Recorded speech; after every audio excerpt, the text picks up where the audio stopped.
3, 2, 1. Last but not least, you're going to have a full extension out in front. You're going to walk your hands forward, as far forward as you can. If you can, bring your elbows down to the ground, tuck your body in. You're going to feel a deep stretch on the insides of your thighs. Really sink down nice and deep. 3, 2, 1. I want to thank you for joining us for the Summer Olympic themed workout. I hope that you enjoyed it. Please tune in next week for another great episode of Warrior Workout.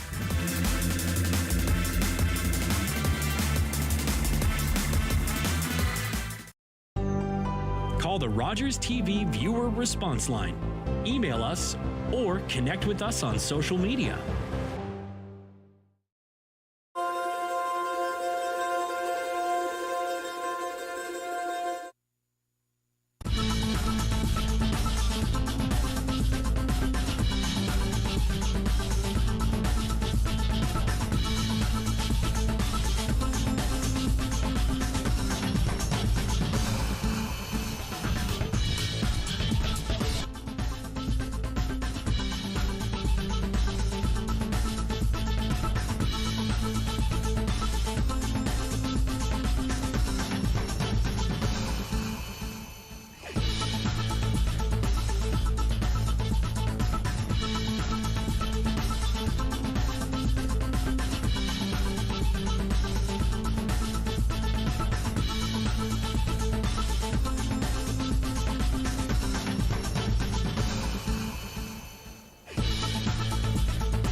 I just struck you from the record.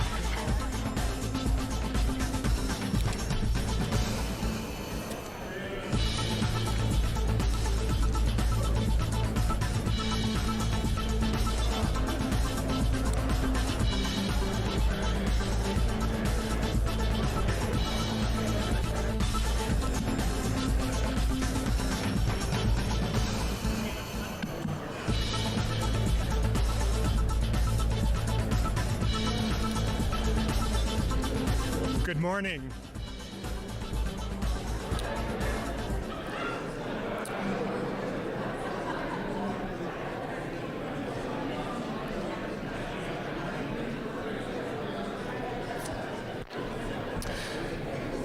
Good morning, everyone.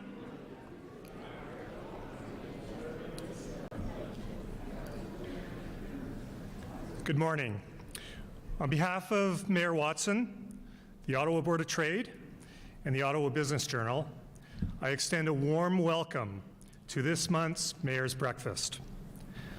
I'm Ian Sherman, both proud and honored to be the chair of the Board of Directors of the Ottawa Board of Trade. I'm joined this morning by my good friend, a good friend to so many of us in the Ottawa community, and our co-presenter, Michael Curran, the publisher of the Ottawa Business Journal. We are thrilled to be gathered safely together in our beautiful City Hall in Ottawa. Ottawa is built on unceded Algonquin Anishinaabe territory, a nation of peoples who have lived on this territory for millennia. Their culture and presence have nurtured and continue to nurture the land.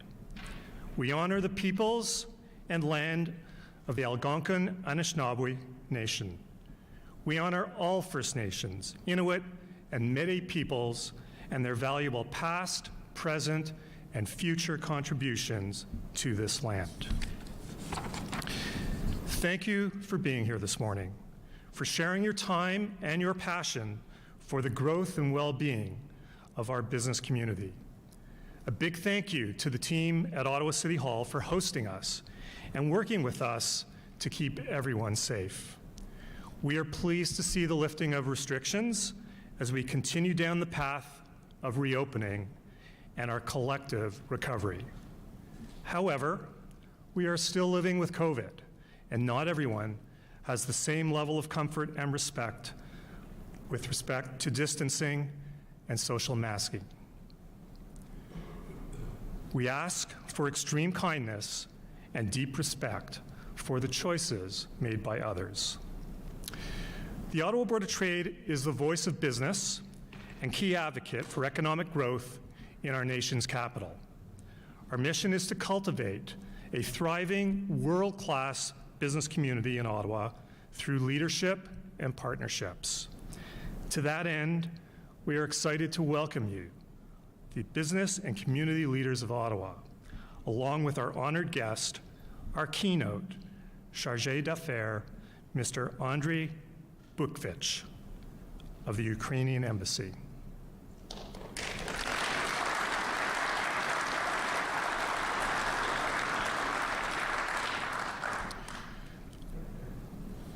We stand tall and together with Ukraine. We are honored by your presence here this morning, and we continue to look for ways to support you and the Ukrainian people through this difficult and tragic period, which cannot end soon enough.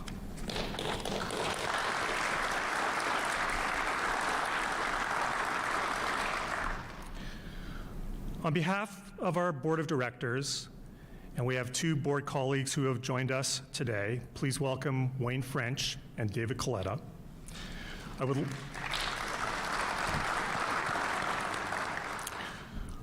would like to express our appreciation to all of you for your collaboration, innovation, and resilience throughout this now 2-year pandemic. It is our board's honor to serve this community in pursuit of an inclusive, sustainable, and growing economy. And I pledge our continued commitment to work together with you and your colleagues, cooperatively, collaboratively, and seamlessly at every level of government to leverage private sector investment and to drive growth through smart policymaking and effective programs.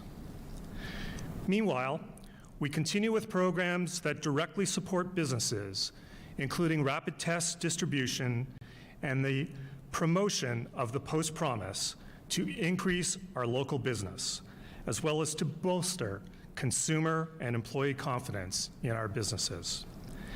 We would like to extend our gratitude to TCC Canada, who generously donated significant time and resources to host the rapid testing distribution from their locations on Innovation Drive and Saint Laurent Boulevard. We simply could not have done it without you. And I'd like to acknowledge from TCC our guests, Steve Cochran and Sean Cochran. Thank you.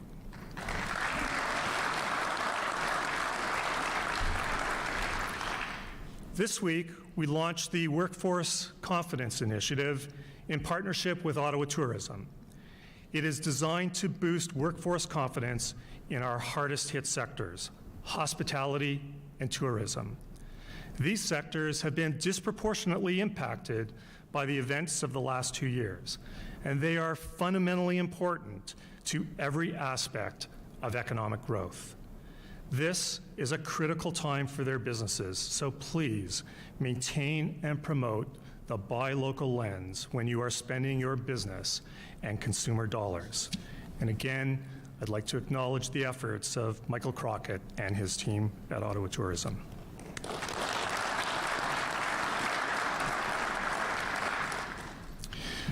Congratulations and thank you to our partners, Invest Ottawa and Ecobia, for your diligent and expedient rollout of the Downtown Ottawa Business Relief Fund. The application portal can be found on the Invest Ottawa website until April 30th, 2022.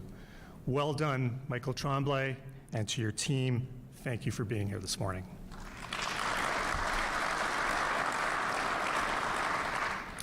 And of course, thank you to the Government of Canada, the Government of Ontario, and the City of Ottawa for answering the call to support the businesses impacted by the recent occupation in downtown Ottawa. I also understand that the process for tax deferral applications is now open. Thank you, Mayor Watson and the city staff who crafted the relief package, and to our City Council members for their support.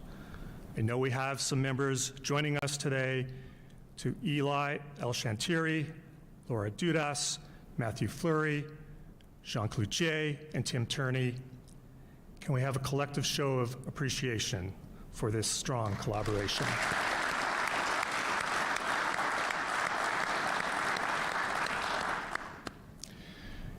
As we kick off today's agenda, let's recognize the great organizations that support this speaker series.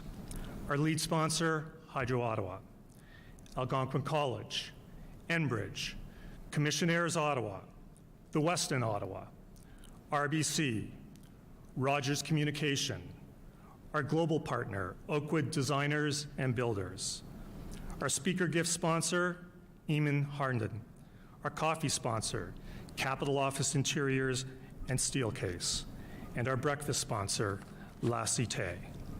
A big thank you to all of these sponsors.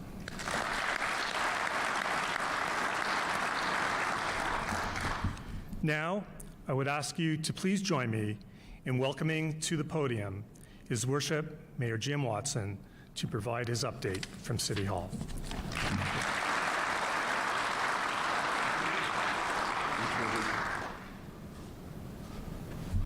Well, thank you very much, Ian, and thank you, Ian, very much for your leadership. Ian's been the chair of the board for a number of years now, and very much appreciate his steady hand.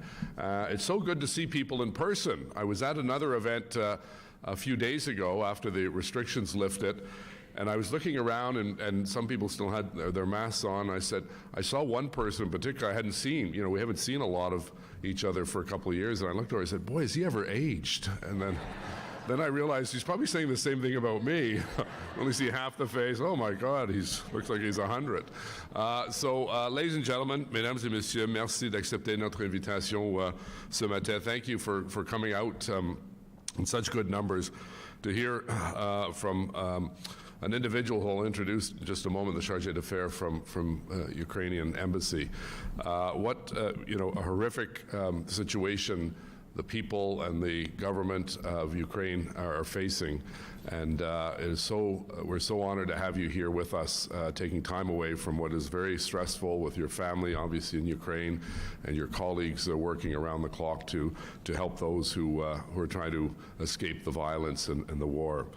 So I also would like to recognize that we're on the unceded territory of the Algonquin Anishinaabe Nation, and we proudly display the two Algonquin flags here in the council chamber.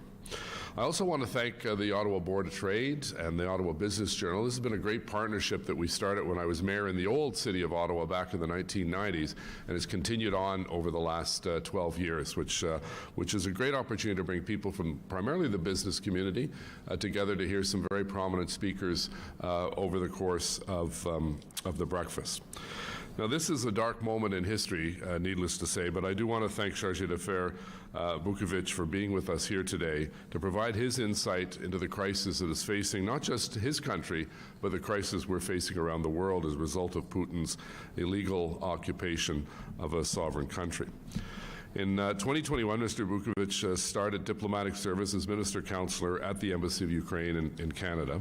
And I know that the people of Canada and Ottawa are horrified each night to see the atrocities we're witnessing through the news, not attacking just military installations, but hospitals, daycares, schools, shopping centers, and the like. Russia has shown a blatant disregard for international law as it destroys peace and security in the region. Millions of Ukrainians, and we have a number of people with Ukrainian ancestry here today, have been forced to flee their homes while others stay and fight against the Russian occupation of their communities. And since the collapse of the Soviet Union, Russia has continued to harbor significant resentment against an independent Ukraine. That's why when I first met Andrii, we had our sign shop in the city of Ottawa make these signs, and they're up and down Charlotte Street just to annoy the Russians every time they come to work, to say we support a free Ukraine here in Ottawa and throughout Canada.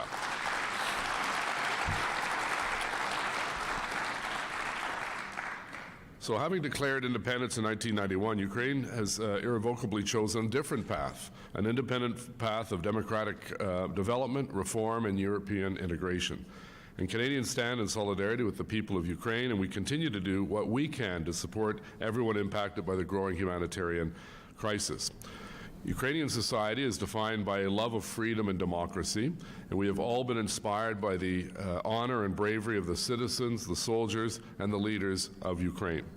We're united in our condemnation of the actions of Putin and his autocratic regime, and we're resolved to do anything we can to end this horrible war and occupation that threatens the stability not just of Europe, but the world.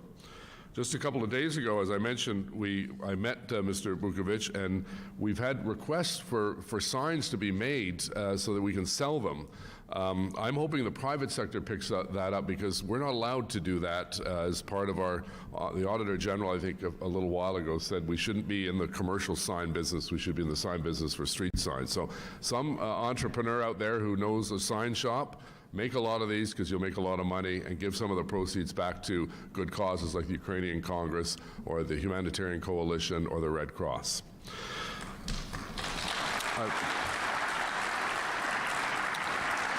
The same day that we unveiled these signs, Excellency, you'll remember, I also wrote to the Honourable Sean Fraser, the Minister of Refugees, Immigration and Citizenship, to advise them that Ottawa has a proud tradition of supporting people in need over the decades. We had the Project 4000, which brought in 4,000 boat people from Vietnam in the 70s. And just in this room, a number of years ago, we launched the Syrian refugee campaign, and we saw, I think, 4,100 Syrian refugees get settled, get their health insurance, get their kids in school as they were escaping a war zone. And so we've offered that, and as the Chargé told me, the first priority of people who have left their home is to go back to their home and not necessarily come as far to Canada.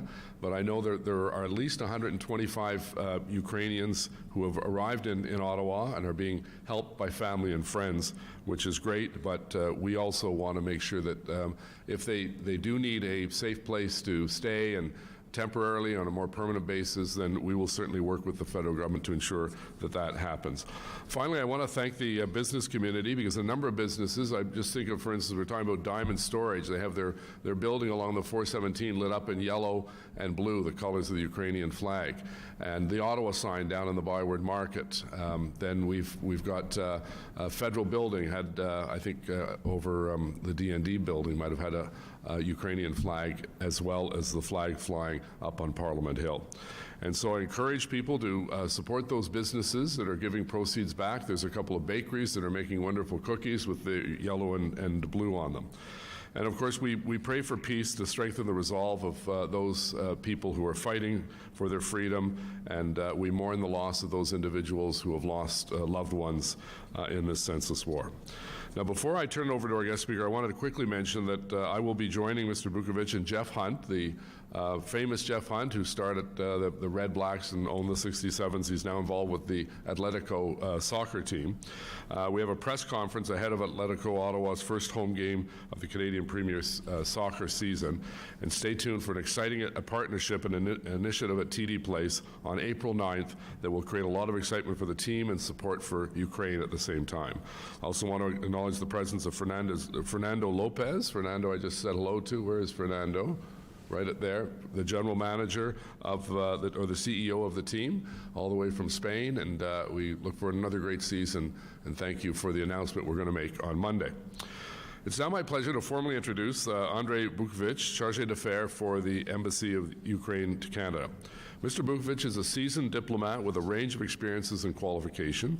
He is married with 2 young children here in Ottawa and has family members, of course, back in Ukraine. He completed a Master of Arts degree in international economics in 1999 and served as the first Secretary on Economic and Energy Issues at the Embassy of Ukraine in the United States from 2006 to 2010. He served as a Ministry of Foreign Affairs diplomatic advisor to the Minister of Energy of Ukraine from 2010 to 2015 and facilitated communications between ministries on foreign affairs. Mr. Bukvych joined the U.S. and Canada desk at the Ministry of Foreign Affairs of Yukon as a counselor in 2015. He then served as economic and energy advisor to the British Embassy in Kiev for Her Majesty's government from 2016 to 2019. He was appointed Director General of Foreign Policy Directorate at the Office of the President of the Ukraine in 2019, and in 2021 he started diplomatic service as Minister Counselor at the Embassy of Ukraine in Canada, right here in Ottawa. It's my pleasure to welcome our guest speaker, who, as you could well imagine, as I mentioned, has got so many things on his mind that he took the time to come and speak to us. Let's give him a warm welcome, Mr. Chargé d'Affaires.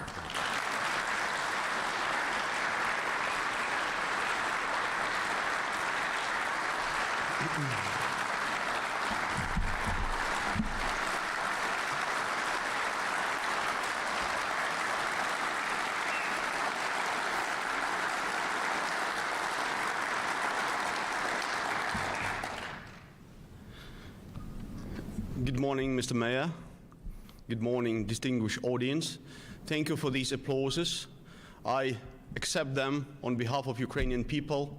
And these days, Ukrainian people feel this overwhelming support from all around the world, including you.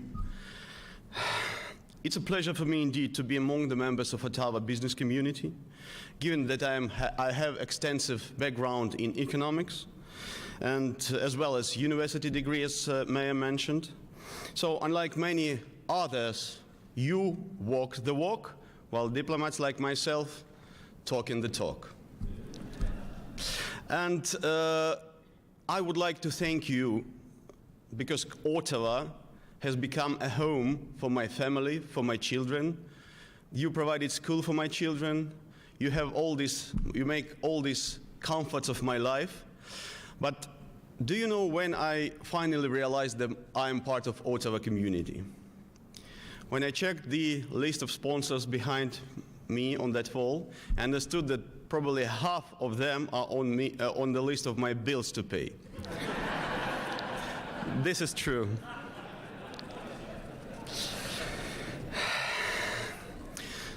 For 1 month and 1 day already, brave Ukrainian men and women have been defending their homeland from the enemy.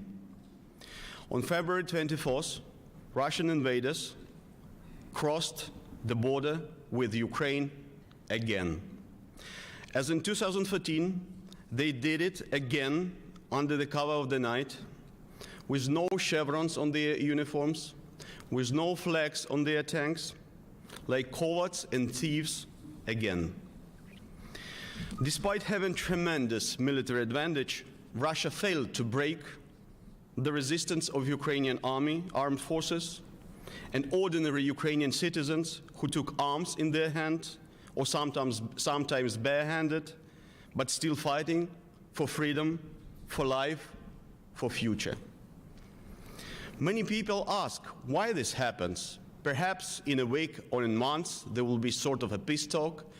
We no longer see these terrible images on our TV screens. There are many questions. What sort of political conflict could ever lead to such atrocities?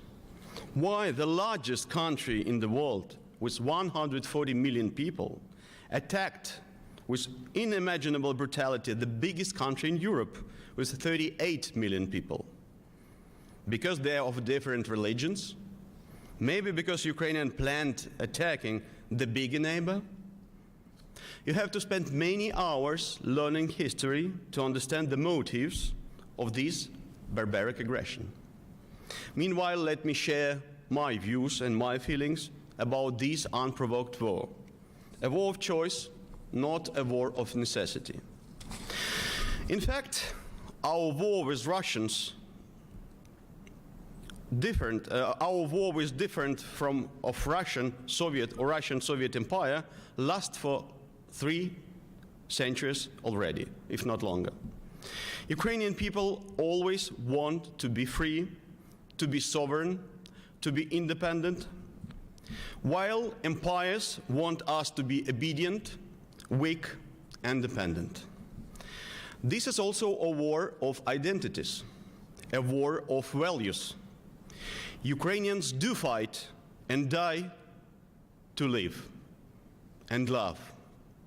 We do not live to fight. We want to be a part of European family of good democratic states, however boring it may sound.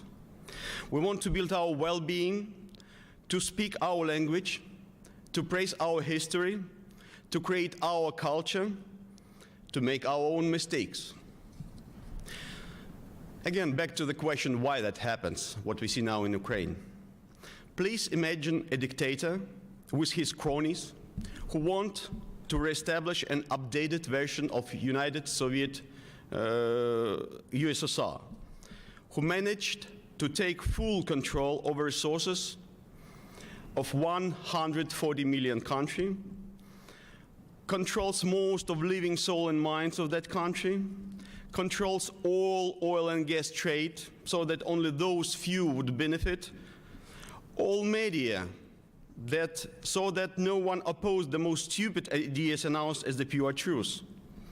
This dictator has total control over parliament, church, culture, armed forces, media, business, secret services of all kinds, nuclear arsenal, everything.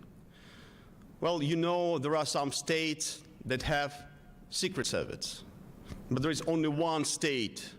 There is only one secret service that has state. It's KGB.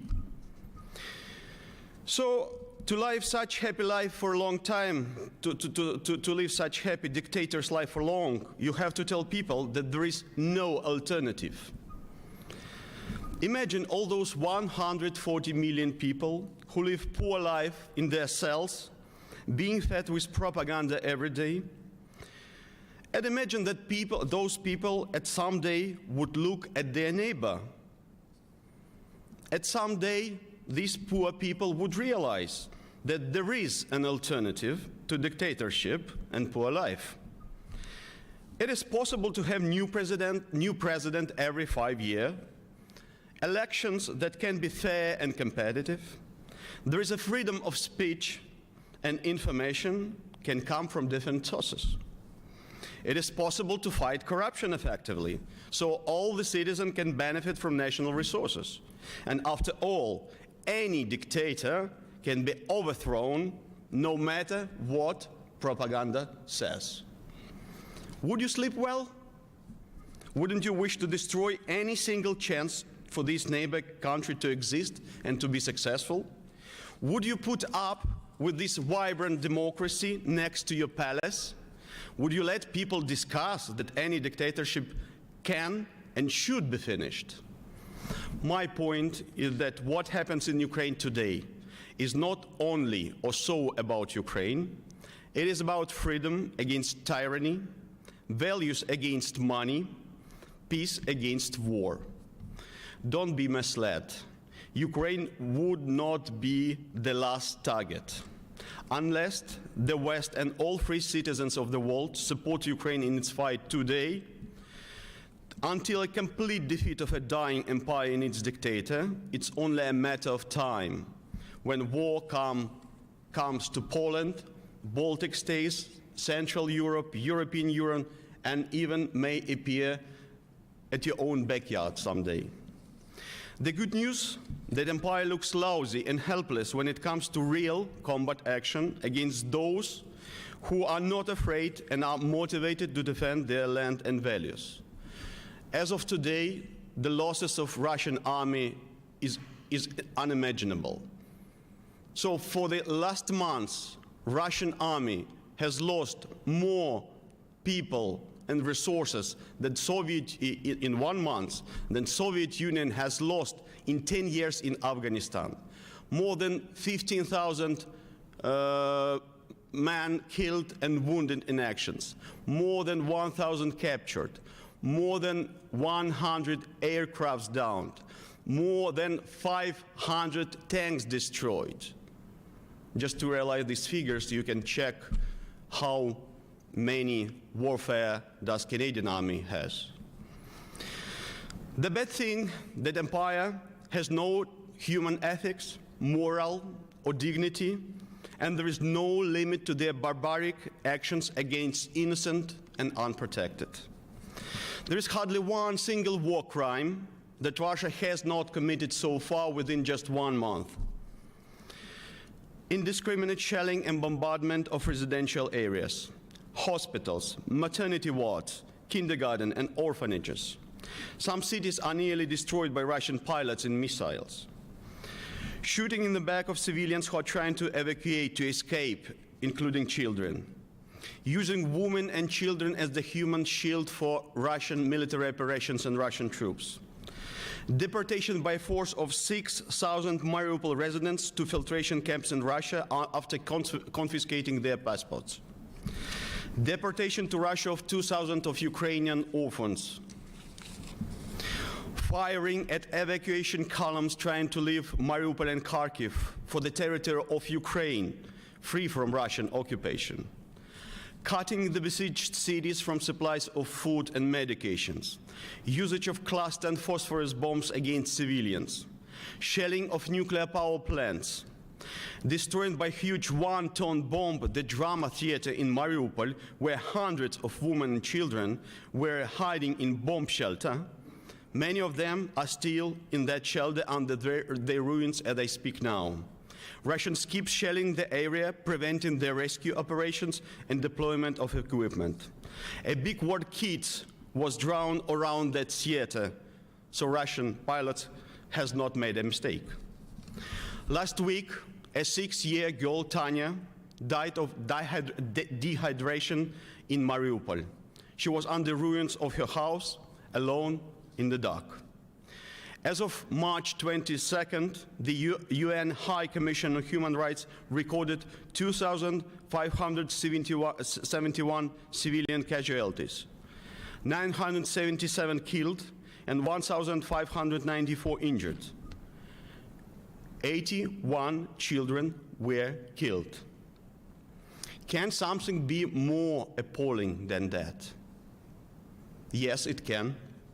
The sex of 42 children cannot be identified, if you understand what does it mean. According to UNICEF, 1 month of Russian war has already resulted in 4 out of 7 million Ukrainian children had to leave their homes to flee the atrocities of war and escape from war crimes being committed by the Russian army. I could go on and go on, because my heart is torn apart because of all that. I cannot imagine that this happens in the 21st century, in the middle of Europe, just because Russians and their dictator decided that Ukraine should no longer exist. I've told you, Ukrainians fight to live and love. Ukraine struggles to live no matter what. Since February 24th, more than 15,000 couples have got married just in 1 month. 15,300 baby Ukrainians were born for just 1 month of this war. I could hardly find any better figures illustrating President Zelensky's word. Life will win over death, and light will win over darkness. I have to confirm, we also start sowing and planting in Ukraine whenever it's possible, because land and weather cannot wait till Russia would realize how futile the attempt to break Ukrainians and our struggle. Last week at the Parliament of Canada, we've heard a plea of Ukrainian people voiced by President Zelensky. A plea accompanied by the commitment of Ukrainian people and Ukrainian armed forces. Shelter our skies and we will handle the rest. It means Ukrainian men and women in uniform or without, but with arms in their hand are ready to send invaders back to Russia. Nothing can stop us from expelling invaders from our land. At the same time, until the blue Ukrainian skies you can see on our flag are open for Russian missiles and pilots, Armed forces of Ukraine are constrained in actions and focused on rescuing missions in the first place. Last year, Ukrainian soldiers, courageous, brave, extremely well-trained, including by unifier instructors, risked directly engaging with Taliban to rescue friends of Canada. I have no doubt that Canada's leadership in international affairs, Canadians' kind heart and ingenuity will help finding a solution for closing Ukraine's blue sky. All the world has lost the feeling of security. We must stand together to stop the dictator who wants to destroy everything we believe, we love, we care about. Whilst the Kremlin is fighting against the rest of the world, Ukraine is fighting for the world. We are prevailing, and we are surely to win. More than 3.5 million Ukrainians left the country. We appreciate Mayor Watson's special initiative with the federal government to welcome Ukrainians escaping the war, to host them here in Ottawa. Canadian charity organizations, Ukrainian community in Canada, Canadian businesses keep responding to our requests to help and back up Ukraine and Ukrainians, both in their fight and their suffering. We're grateful to every one of you, from the small bakery and a cafe to large business corporations, for sincere and generous donations. I would ask you to explore all opportunities to support Ukraine, not limiting your efforts with donation to Red Cross or United Nations funds. It's convenient and quick, I understand that.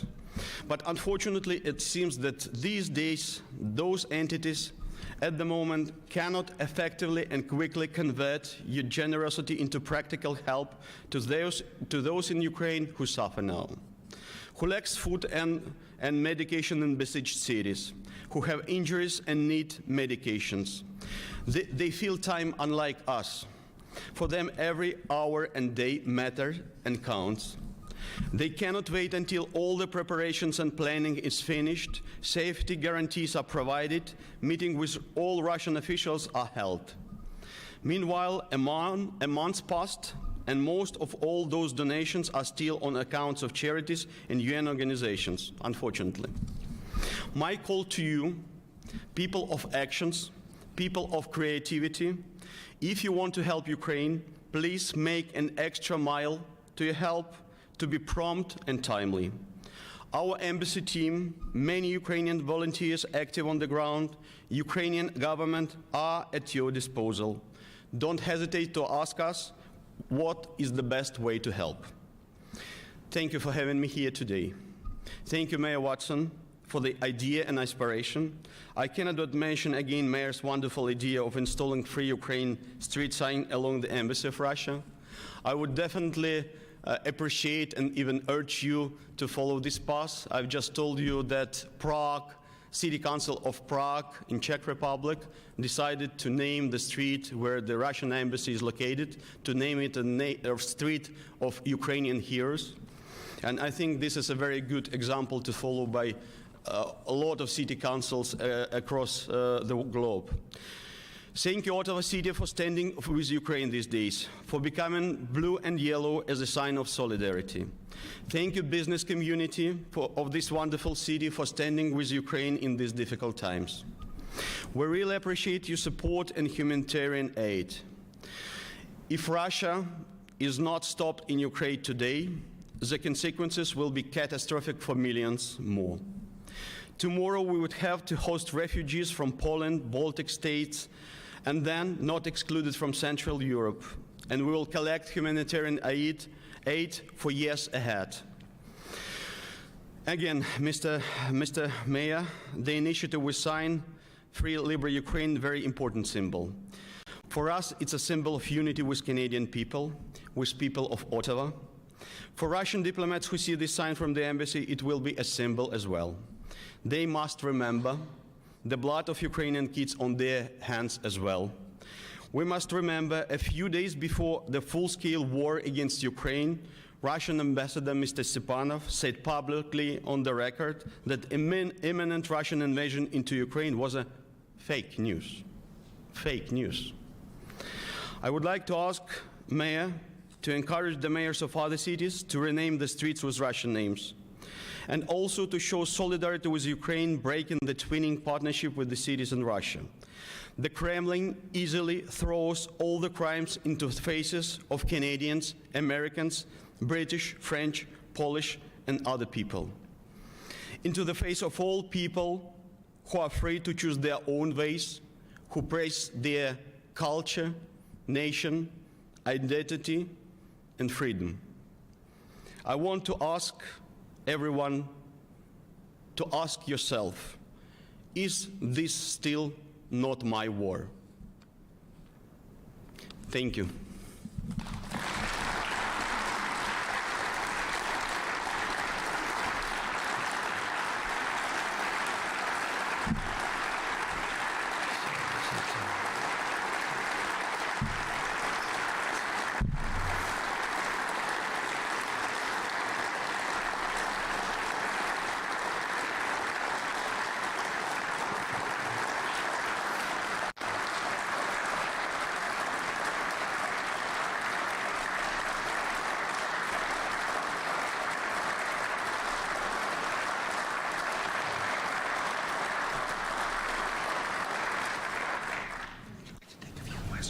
Yeah, sure. Yeah, okay.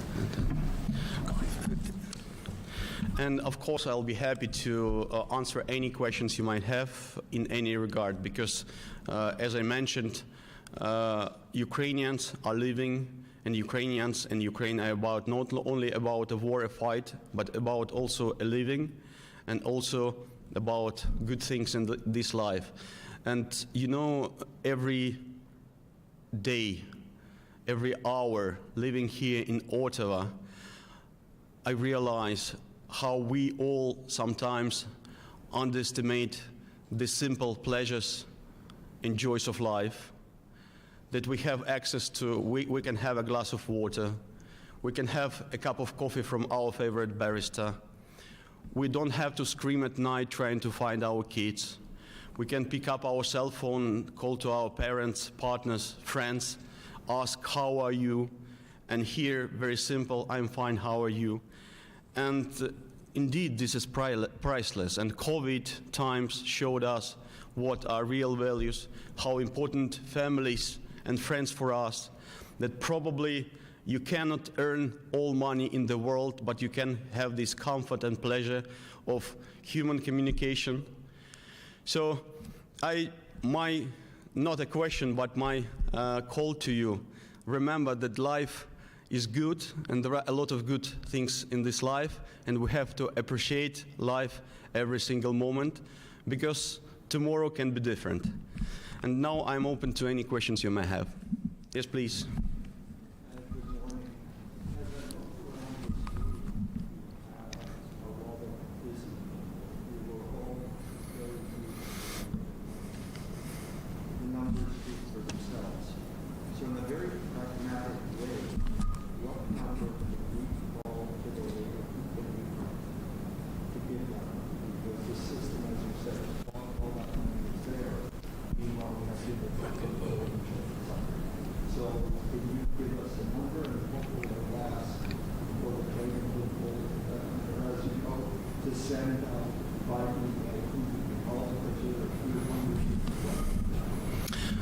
Thank you for your question, and that's why I appreciate people of business. They're very targeted and goal-oriented. Here, my team present, I would ask Mayor's office to distribute our contact information. We have all the updates from our government and charity organization who are working on the ground in Ukraine. We have every single date an updated list of what is required, what is necessary. It's very important to understand that because of high transportation costs, it doesn't make sense to ship everything that generous and good people are collecting here. And because I'm talking to business, I would definitely urge you and ask you, and I'm happy to have this detailed conversation with every one of you, to plan the operations. For example, if we're talking about canned food, cereals that are desperately needed, or medication, or some medications that are desperately needed in Ukraine right now. It's not all the medication. It's, for example, medication, antibiotics that can prevent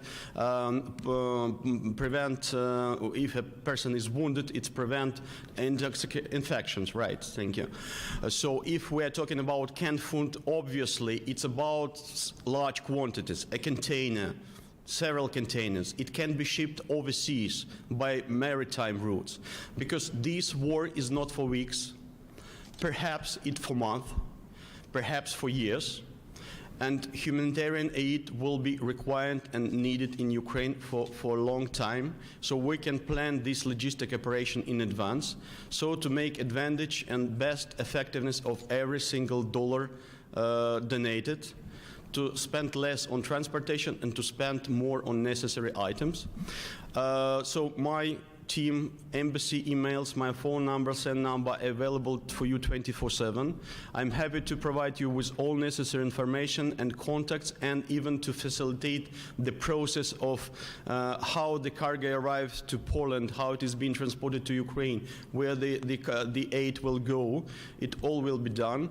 Last week, Ukrainian government removed all the custom clearance requirements, and there are a few documents that are really needed. In first place, by Polish government, by Polish custom officers. Polish government is also extremely helpful, and they're making it smooth and quick process of receiving cargoes and getting them to Ukraine. So it works perfectly fine. There are at least 2 transportation hubs in Poland where Ukrainian diplomats, Polish officials, volunteers are helping to make this process very quick and effective. So basically, again, I will ask Mayor Office to distribute my contact information and of my team, and just let's have these meeting phone calls. I will be happy to update you what is needed in Ukraine. There are also very simple ways to support Ukraine. There are 3 official accounts opened by National Bank of Ukraine. They are accepting payments in almost all currencies. The first account to support Ukrainian armed forces, the second to support humanitarian aid through government, and the third one, last but not least, the account to rebuild Ukraine. And I will use this question probably to tell you more. I have no doubt that Ukrainian armed forces, Ukrainian people are prevailing in this war, and it's only a matter of time when the enemy will be defeated and when we have ultimate victory. Right after that, we already have a lot of communications with international partners, with international companies, how to rebuild Ukraine. Because this is not an over-exaggeration. Indeed, the city of Mariupol is nearly destroyed. This is the city of 300,000 people. 200,000 has left the city already. I'm not sure about the casualties, but Mayor of Mariupol simply couldn't tell publicly the figure because he was crying when he got this question. Sometimes it's very difficult in Mariupol to identify how many were killed because people, sorry for that, lying on the street, killed people, bodies lied on the street. Sometimes neighbors are burning their killed neighbors on the playgrounds because there is no time and there is no place to bury people accordingly. So this is what happens right now in Ukraine. So yes, my team is open to facilitate any communications with Ukraine, with Ukrainian stakeholders and entities, so that every donations, every item, every dollar would be spent effectively and will hit the spot in Ukraine. Yes, please.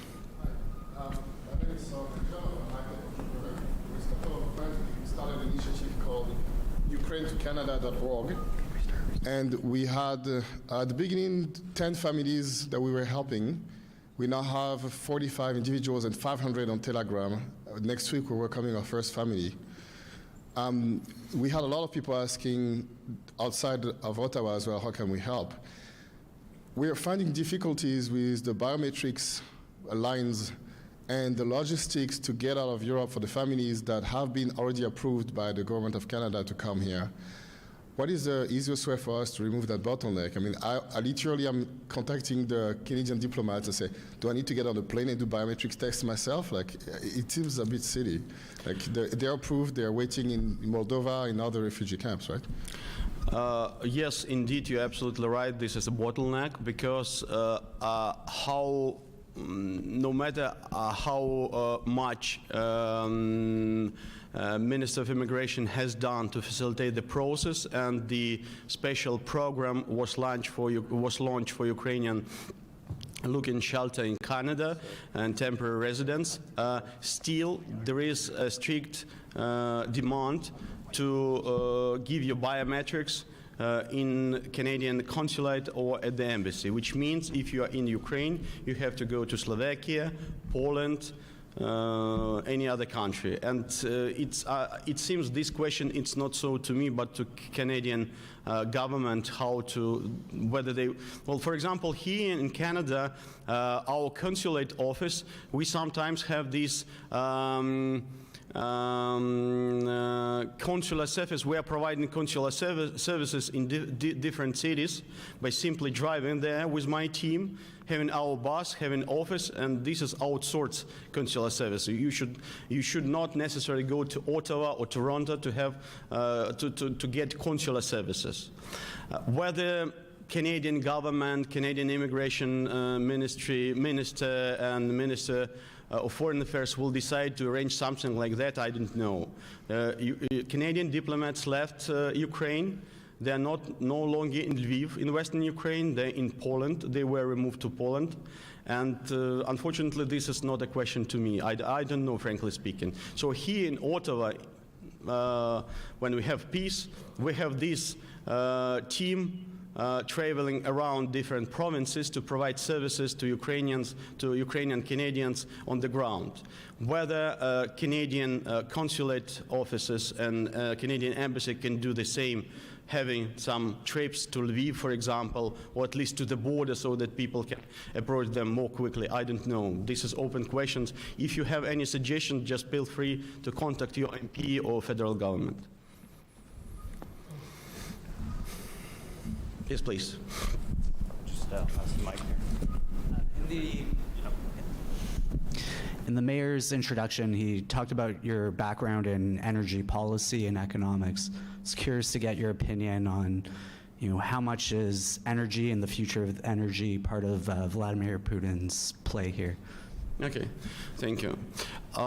First, let me say that yesterday I had a meeting with the Association of Petroleum Association of Canada, and we also discussed, when I said that Ukraine would need food, humanitarian aid, medication, I didn't mention fuel. Diesel fuel in the first place, this is also a must, and probably if there are people in this room who are dealing with international energy trade, and there is sort of swap operation that can be done by providing more oil, raw oil or fuel to United States so that United American companies can provide it to supply it to Poland and to Ukraine. This is also would be very helpful. Now back to your questions. Yesterday was not only a month since Russian troops reinvaded Ukraine. It was also a day of two important summits, NATO summit, G7 summit, and I know there was a separate meeting of energy ministers from G7 and NATO members countries, and they discussed the future of energy. A colleague of mine from Minister of Energy has been there. We talked. And my colleague, she used to work with our national and gas company Naftogaz Ukraine.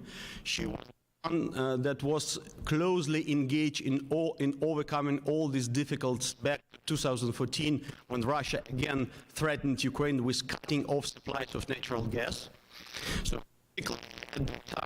of United States and Slovakia and other partners managed to our supplies of gas, and then we won over Gazprom in Stockholm tribunal. So basically she knows a lot about how European energy market works, what is good and what is bad for them, why Gazprom has so much leverage on European energy market, why Europeans this winter were paying more than 1,000, sometimes 2,000 per thousand cubic meters, why and how Russia manipulate Germany markets, why they are depleting their gas storages and do not supply more when the price goes up. So she knows pretty well about the all imperfectness of European energy market and European energy authorities.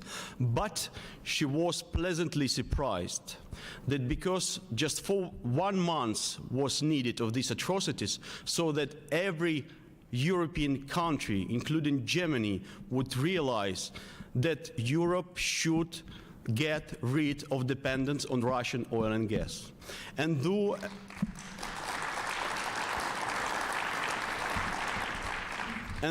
at the moment, unfortunately, some European consumers keep paying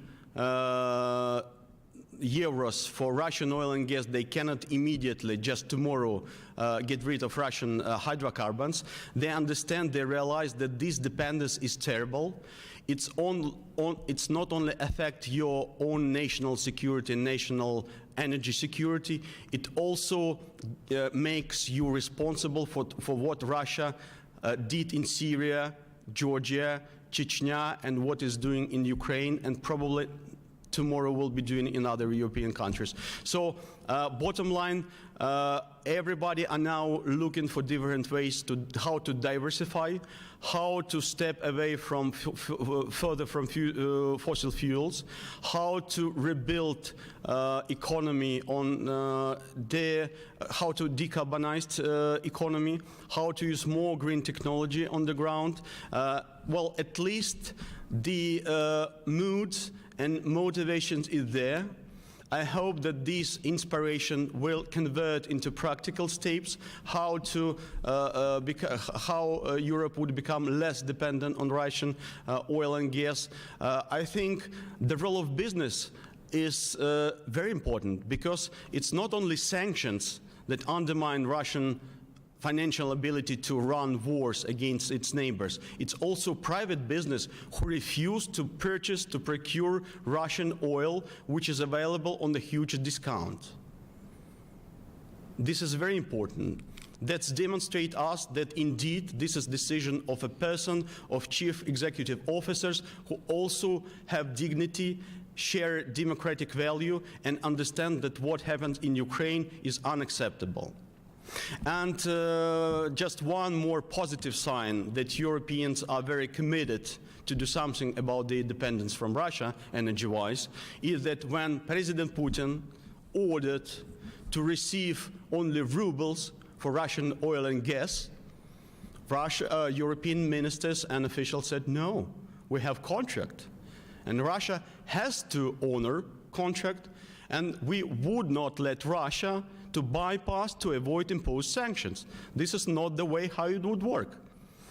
And this is very good, because I would presume that back in 2013, if Russia, to avoid sanctions, would suggest Europeans to use rubles for their transactions, probably they would accept this option and would tell us, Ukrainians, well, you see, we're following the formalities of sanctions, but we also would like to have rubles. And it's not against the law, it's not against the imposed sanctions.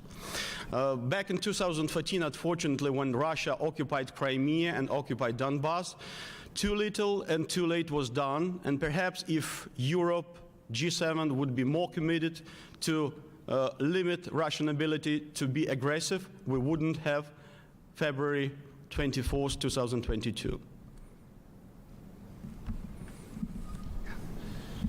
Just stay. We'll have a gift brought to you, so just stay here for a second.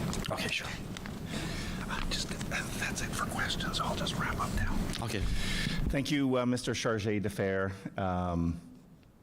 it breaks our hearts to see what's happening in Ukraine, and we can't imagine what the Ukrainian people are enduring. So on behalf of His Worship here this morning, city councilors and the business community, thank you so much for sharing this information. I think your presence here makes the war ever more real for us, as opposed to just TV commercials. Hearing those statistics, heartbreaking statistics, really strengthens our resolve to support the Ukrainian people. So once again, a big thank you to the Chargé d'Affaires.